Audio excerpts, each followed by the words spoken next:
اللہ تبارک و تعالیٰ بڑے مہربان ہوتے ہیں اپنے بندوں پر۔ بندہ جب اللہ کی طرف دوڑتا ہے تو اللہ کی رحمت اس کی طرف متوجہ ہوتی ہے۔ ہر انسان یہ چاہتا ہے کہ اپنی من کی بات کسی کو سنائی جائے، تو کیوں نہ ہم اپنے من کی بات اپنے رب سے، اپنے خالق سے، اپنے مالک سے سنائیں، جو ہمارے مسئلوں کو حل کرنے والا ہے۔ دیکھیے ہمارے پرسنل کام ہوتے ہیں، اب ہم اپنے پرسنل کاموں کو لے کر کچھ خاص لوگوں کے پاس جاتے ہیں اور ہم یہ توقع رکھتے ہیں کہ ہمارے کام ہو جائیں گے، لیکن کیا کبھی ہم نے اپنے پرسنل کام کو، اپنی من کی بات کو اپنے رب سے، اپنے خالق سے، اپنے مالک سے کہا؟ اپنے من کی بات اپنے خالق کو، اپنے رب کو، اپنے اللہ کو سنائی؟ دیکھیے ہر کسی کا کوئی نہ کوئی پرسنل ہوتا ہے، کوئی نہ کوئی ایسا قریبی ہوتا ہے جس کو انسان اپنے من کی بات سناتا ہے۔ تو کیا ہماری من کی بات ہم اپنے اللہ کو نہیں سنا سکتے، جو ہمارا سب سے زیادہ محبت کرنے والا، جو ہم سے سب سے زیادہ قریب ہے، جو ہمارے مسئلوں کو حل کرنے والا ہے؟ لیکن کبھی ہم نے اپنی من کی بات اپنے اللہ کو نہیں سنائی، اپنے رب کو نہیں سنائی۔ رمضان جیسا مبارک مہینہ، اس مہینے میں اگر ہم اپنی من کی بات، اپنا پرسنل کام، کوئی اپنا ایسا مشکل کام جو اٹک چکا ہے، جو نہیں ہو رہا ہے، کہ ہم اللہ کے سامنے تہجد میں اٹھ کر سحری کے وقت اللہ سے مانگیں؟ ہم اپنے پرسنل کام کو، اپنی من کی بات کو اللہ کے سامنے جس وقت سنانے والے بن جائیں گے، اپنے پرسنل کام کو اللہ سے مانگ کر کرنے والے بن جائیں گے، یقین جانو دنیا میں آپ کو کسی کی ضرورت نہیں رہے گی۔ اس لیے کہ اللہ تعالیٰ اپنے بندوں کی من کی بات سننا چاہتے ہیں، لیکن بندہ جو ہے کہ اپنے من کی بات اللہ سے کہتے ہیں نہیں۔ تو ہمیں اپنی من کی باتیں اللہ سے کرنی چاہیے۔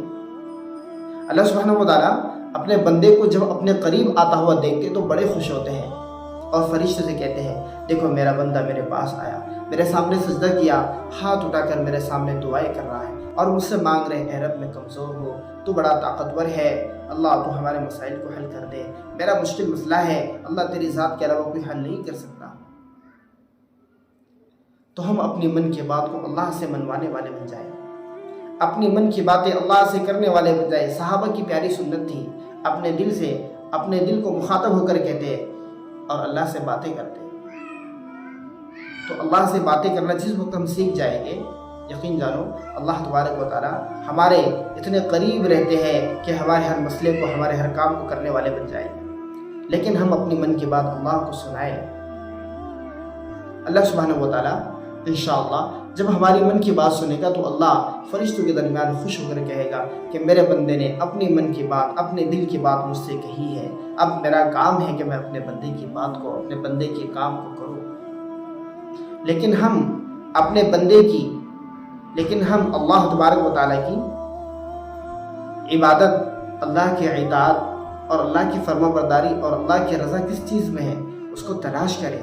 اس کو تلاش کرنے کے بعد ہم جستجو کریں، کوشش کریں کہ ہماری اکثر زندگی کا حصہ، ہماری پوری زندگی کا حصہ وہ اللہ کے احکامات پر، اللہ کی مرضی کے مطابق گزرنے والا بن جائے۔ تو یقین جانو ہماری من کی باتیں، ہمارے پرسنل کام اللہ تبارک و تعالیٰ کرنے والے بن جائیں گے۔